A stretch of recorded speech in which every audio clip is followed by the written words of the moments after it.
Vista Bank informe son aimable clientèle qu'à compter du 1er février 2022, son agence Vista Bank Koleya déménage à la cité Adowa sur la route du Niger. Venez faire vos opérations bancaires en toute sécurité et en toute convivialité dans les nouveaux locaux de l'agence Vista Bank à Koleya, cité Adowa. Un confort appréciable vous y accueille. Visitez notre site www.vistabankgroup.com. Vista Bank, une banque pour toutes les générations. Chers téléspectateurs, amis sportifs, bonsoir. Je suis très heureuse de vous retrouver encore au compte des coulisses de la CAN. Aujourd'hui, ce numéro reçoit Moussa Campos Ousmane. Il est journaliste sportif à Adafo Média, en même temps responsable de l'espace Kania FM. Avec lui, nous allons parler non seulement de cette formation du Sili, le match qui s'est passé contre le Sénégal, et ensuite le match contre le Zimbabwe, qui sera la troisième rencontre d'ailleurs que le Sili doit jouer dans ses phases de poule.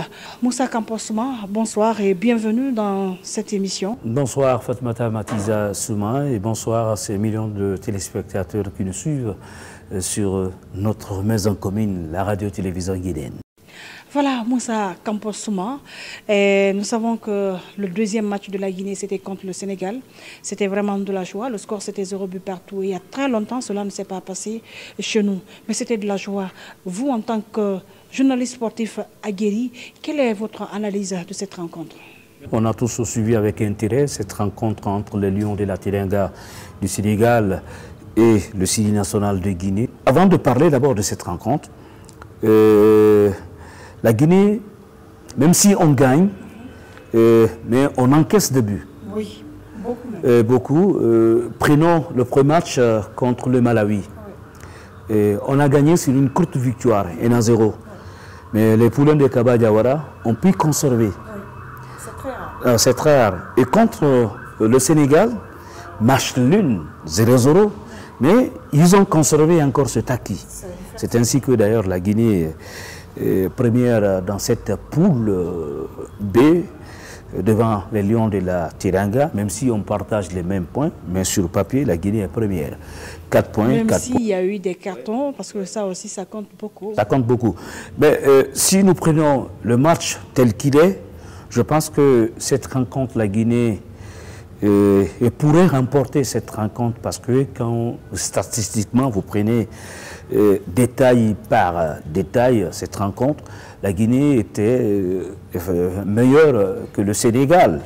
Vous avez vu dans l'ensemble du match le joueur cadre d'ailleurs qui était plus en vue dans cette rencontre, c'était Sadio Mané, mais il a fait un match bidon, il est passé à côté. Et la défense guinéenne veillait sur ses actions, sur ses mouvements d'offensif. Il ne pouvait pas. Donc, franchement, on peut dire que c'est l'un de ses meilleurs, l'un des pires matchs de Sadio Mané avec la sélection sénégalaise. C'est des moments qui arrivent aussi aux joueurs. Donc, dans l'ensemble du match, ce que je vous ai dit tout à l'heure, on pouvait gagner cette rencontre. On pouvait gagner. Mais pendant la première période, effectivement. Surtout à la première période, à la 33e minute, regardez cette opportunité que la Guinée a eue. Hein, quand Nabi a fait la différence, le ballon était dans les pieds de Moriba. Moriba, au lieu de mettre le ballon au fond des filets, mais bon, c'est aussi l'expérience. C'est l'expérience, surtout c'est une première pour lui, c'est une première pour lui. L'expérience, voilà, c'est de Bouriba. Il aurait pu mettre le ballon au fond de filet, mais il a donné le ballon à Guilavogui. Et Guilavogui, au lieu de mettre le ballon au fond de filet, il a trébuché et il est passé à côté. Sinon, franchement, c'était la plus grosse occasion nette lors de cette première période. On peut dire que même pendant les 90 minutes, il y avait encore de l'espoir. De l'espoir, mais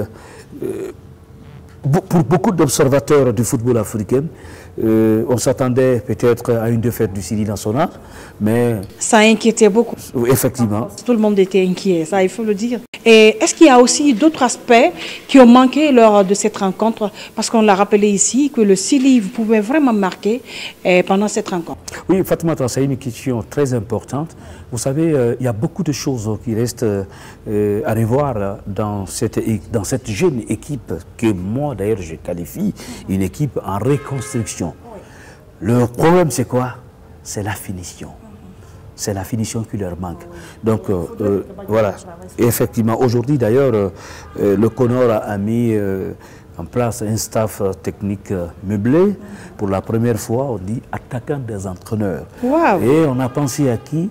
À un Pascal El Maestro, le phénomène Pascal Fendeno, qui doit montrer à ces nouveaux attaquants du Syrie national comment est-ce que quand je suis dans telle position, est-ce que je dois tirer? Est-ce que je dois donner la passe? Est-ce que je dois faire une différence? Donc la finition, les gamins doivent retravailler quand c'est le haut niveau. S'il y a des occasions, quand elles se présentent, il faut les concrétiser, marquer des buts. Donc la finition, le staff technique, l'entraîneur des attaquants, Pascal Fendeno, et tout le staff technique, y compris l'entraîneur principal, ils doivent retravailler beaucoup sur la finition. Voilà, est-ce que tu n'as pas remarqué quelque chose du côté de Kaba Diawara? Parce que regardez, le discours des vestiaires, franchement, ça a donné lors des deux matchs, je crois.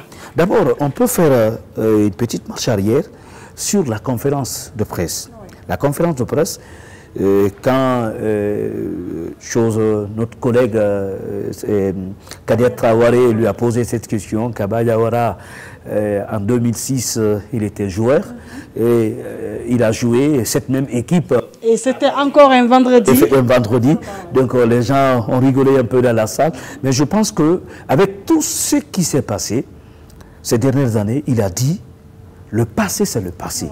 Lui, il compte le présent. Et je pense que ces genres de discours tenu par un discours dans les vestiaires, je pense que ça motive les gamins. Regarde quand il dit hey, on se regarde, toi regarde, on voit la Guinée, le rouge, le jaune, le vert, ça motive ces jeunes joueurs. Franchement, ça te motive à redoubler d'efforts. Ok. Voilà, Moussa Campos, la troisième sortie du Syrie national de Guinée, ce sera contre le Zimbabwe. Et Zimbabwe, déjà, qui a perdu 2 fois, il faut le préciser, parce que nous, notre première sortie, c'était la victoire, la deuxième sortie, c'était match nul. Donc, synonyme d'un point, on a déjà 4 points. Et face maintenant au Zimbabwe, là, comment est-ce que tu trouves cette autre affiche? Voilà, la poule B, même si... le verdict n'est pas encore n'est pas tombé en attendant la journée du mardi. J'espère que la Guinée gagnera, Inch'Allah. Mais il faut faire beaucoup attention. Mathématiquement, il y a d'autres qui disent que oui, on est proche des 8e de finale parce qu'il y a cette fameuse 3e place dans notre poule. Il y a 2 pays qui ont 4 points, respectivement la Guinée et le Sénégal. Et attention, le Malawi a battu cette formation de Zimbabwe. Le Malawi a 3 points. Donc, pour l'instant, on peut dire d'ores et déjà, dans une phase finale d'une compétition comme la CAN, vous perdez 2 fois de suite, c'est synonyme d'élimination. Et on a connu, on a entendu tout ce qui s'est passé autour de cette équipe zimbabwéenne. Je pense que là, il faut gagner. Il faut gagner. Il faut gagner en faisant quoi? En faisant quoi? En retravaillant, je reviens encore sur la finition. Sur la finition. Parce que le Zimbabwe, certes, oui, les Zimbabwéens, ils peuvent se mettre dans la tête en disant oui, certes, 3 matchs dans une phase finale, vous perdez 2 matchs. Et là, il faut sauver l'honneur. Comment sauver l'honneur? C'est d'empêcher la Guinée. Et on ne sait pas qu'est-ce qui va se passer ici à Bafoussam pendant que le Sili joue du côté de Yaoundé à la même heure. Donc il faut se mettre en tête, on a lutté cette deuxième sortie contre le Sénégal qui était d'ailleurs joyable, qu'on pouvait gagner. Mais contre cette formation zimbabwéenne, on a vu, hein, les Zimbabwéens ils sont costauds physiquement et puis c'est des joueurs athlètes. Donc heureusement d'ailleurs, dès après le match Sénégal-Guinée, Kaba Diawara et son staff technique, ils étaient dans les travées du stade Omnisport de Bafoussam pour recueillir un peu peut-être les points, c'est-à-dire et les faiblesses. Oui, de cette formation zimbabwéenne, voilà. Donc je pense que si réellement ils arrivent à mettre leur énergie, je pense que cette équipe zimbabwéenne est prénable pour le Sili national des Guinée. Mais attention à l'excès de confiance, il faut gagner, il faut tout faire. Je reviens encore, hein, la défense doit jouer son rôle, les milieux doivent jouer son rôle et les attaquants pour conclure en faisant des bonnes finitions. Parce que le problème de nos attaquants, c'est ça la finition. Ok, la finition, Campos Souma, je pense bien que nous sommes vers la fin de cette émission, mais on a encore un peu de temps. Au moment où la Guinée venait à cette CAN, personne n'y croyait. Les gens disaient que non, juste c'est pour une promenade de santé. Mais ce n'est pas ce que nous sommes en train de voir sur le terrain. Alors, quel est votre message à l'endroit du public sportif? Je pense que le Guinéen aime le football. Il y avait des doutes qui planaient sur cette équipe. Quand vous regardez lors des matchs de préparation du côté de Rwanda, Kigali, on a perdu au match aller 3-0. On a gagné sur le score de 2-0. Le contenu était là et on a vu le match contre Malawi, même si le contenu n'était pas là, mais on a gardé et on a gagné et on a su garder ce acquis jusqu'à la fin. Donc contre le Sénégal, je pense qu'aujourd'hui, tout le monde est fier. Tout le monde est fier. Moi, le premier match m'a trouvé du côté de Conakry. Dès après la rencontre, et presque toutes les rues de Conakry, même à l'intérieur du pays, ont été envahies. Et on a vu encore les images sur nos différents... Les réseaux sociaux, oui. Les réseaux sociaux. C'est comme si la Guinée avait gagné contre le Sénégal. Ça, nos ambassadeurs, ils ont sorti un signe indien pour avoir ce acquis. Même si on n'a pas gagné, mais je pense qu'aujourd'hui, il y a cette confiance qui est là aujourd'hui du côté de Conakry entre les fans du Sili et son équipe nationale. Vu ces deux matchs, et je pense que le 12e homme doit continuer à supporter et à croire à l'équipe nationale guinéenne. Je pense que le Guinéen ne mérite pas là aujourd'hui, c'est-à-dire sur le plan footballistique en Afrique. La Guinée... nous méritons tout.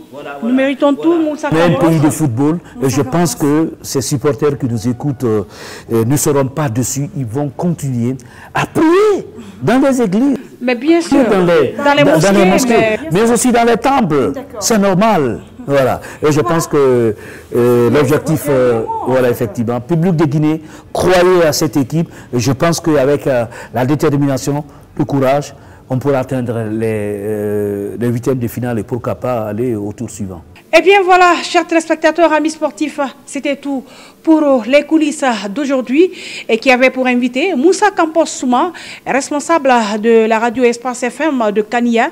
C'est lui qui était notre invité. Je vous apprends qu'il est aussi journaliste et sportif à la radio Adafo Média, il faut le préciser. J'espère que vous avez été loyalement servi par l'équipe qui m'a aidé à réaliser cette émission spéciale. Et si vous avez été de notre où que vous soyez, je vous dis merci et à demain pour d'autres numéros de coulisses. Vista Bank informe son aimable clientèle qu'à compter du 1er février 2022, son agence Vista Bank Koleya déménage à la cité Adoa sur la route du Niger. Venez faire vos opérations bancaires en toute sécurité et en toute convivialité dans les nouveaux locaux de l'agence Vista Bank à Koleya, cité Adoa. Un confort appréciable vous y accueille. Visitez notre site www.vistabankgroup.com. Vista Bank, une banque pour toutes les générations.